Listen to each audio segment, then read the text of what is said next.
as we'll get the numbers this afternoon. Let's bring in Scott Bauer, CEO of Prosper Trading Academy.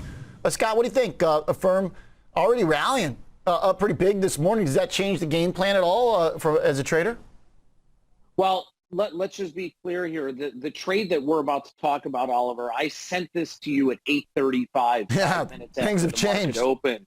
Things have changed since then. So I still like the setup that we're going to talk about, but the pricing is going to be a little bit different. Here's the bottom line that I feel with a firm, and actually overall many of these stocks that are down 70, 80, 90% from their tops here.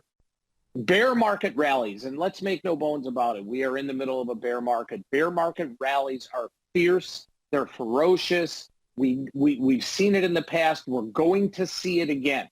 I believe a firm is one of those stocks, regardless of what this earnings print is about, that is going to participate in a fierce market rally. And I'm not saying that's going to be tomorrow, next week, but that's why I'm using July options for this trade. I'm giving myself 2 months. And I think this is a stock, as you guys were just talking about, that actually has fundamentally some really, really nice upside. Technically, there's just nothing there because, the stock has been decimated so much. So I love this setup, and it has complete defined risk. So I'm buying the July expiration. I'm giving myself 2 full months here. The 15, 30, $15 wide. Okay. Now, at the time I sent this to you, before a firm was up 15% this morning, this was priced at about $3. This is probably trading closer to maybe $4 right now.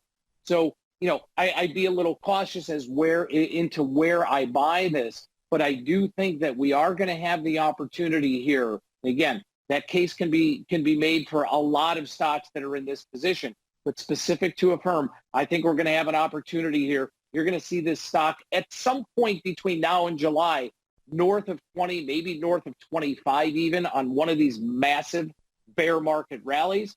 This thing's going to explode. And again, if it doesn't happen, okay, I've got $3 at risk. I know my maximum risk. I like that you can go so far out of the money, still get some value to help offset the cost of your trade here. That's kind of the beauty of trading a high volatility, a stock within the July 15 strike you're using, 187 vol right now. So thing is pumped up.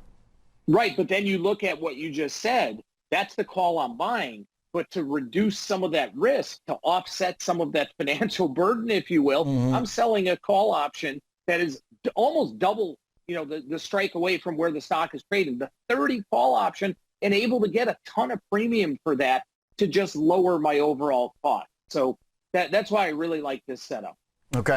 All right. So buying the 15 call, which is in the money now, and then selling the 30 against it, 13.5%. So point certainly visible here that if we do get that type of risk on swing back, the firm's going to rock and roll. No disputing that. I mean, unless there is a huge break in its relationship with the beta trade of this market, which doesn't look like is the case right now. Things can't even wait for earnings to come out, already up 14%. Appreciate it, Scott. Okay. Thanks, Oliver. Taking a little shot here on a potential comeback